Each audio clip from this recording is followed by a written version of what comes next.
Empasi, makanan pendamping air susu ibu. Kenapa perlu empasi? Empasi atau makanan pendamping air susu ibu diberikan paling telat pada usia 6 bulan. Karena pada usia itu kebutuhan nutrisi dan energi tidak dapat dicukupi dari ASI. Kapan empasi dapat mulai diberikan? Yang pertama, anak dapat duduk dengan leher tegak dan mengangkat kepala sendiri tanpa bantuan. Yang kedua, anak tertarik pada makanan, misalnya meraih makanan yang ada di depannya. Dan yang ketiga, anak masih terlihat lapar walaupun sudah mendapatkan ASI. Berikut merupakan empasi sesuai dengan usia anak. Dibagi menjadi 3 golongan umur.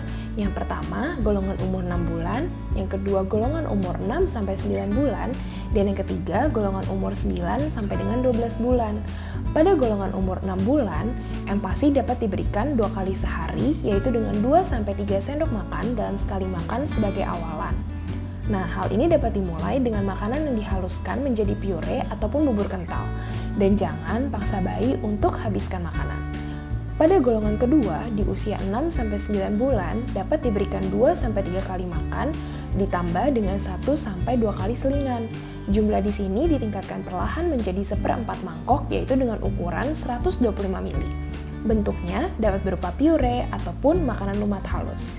Dan jangan memaksakan bayi dan gunakan mangkok sendiri dengan ukuran 125 ml.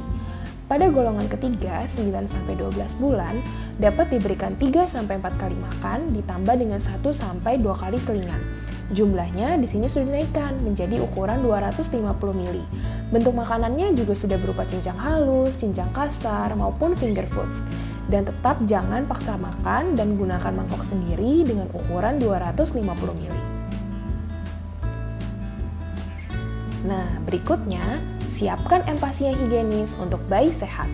Pastikan kebersihan tangan dan alat makan. Cuci tangan ibu dan bayi dengan sabun sebelum makan. Kemudian simpan makanan di tempat yang bersih dan aman dan pisahkan talenan untuk bahan matang dan juga mentah. Lalu bagaimana cara menyimpan empasi dengan aman? Bakteri penyebab kontaminasi dapat tumbuh di makanan seperti daging, ikan, telur, susu, kedelai, juga nasi, pasta, dan sayur-sayuran. Makanan tersebut harus disimpan dalam lemari pendingin dengan suhu kurang dari 5 derajat Celcius. Pada daging dan ikan disimpan dalam wadah plastik ya, dan letakkan terpisah dengan makanan yang telah dimasak dan bahan-bahan siap makan.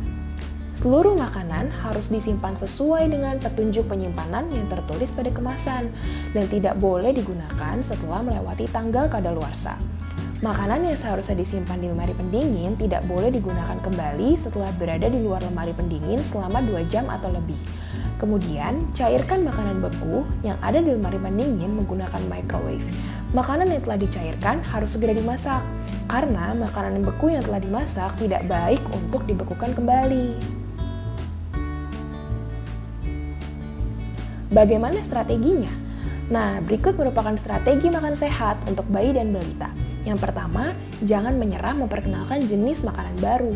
Yang kedua, matikan TV, komputer, dan gawai saat jam makan. Dan yang ketiga, batasi pemberian jus buah. Yang keempat, tawarkan selingan sehat di antara waktu makan jika anak lapar. Dan yang kelima, saat waktu makan, lakukan komunikasi untuk stimulasi anak. Yang terakhir, jangan paksa anak untuk makan. Demikian info tentang empasi. Semoga sukses ya, moms and dads.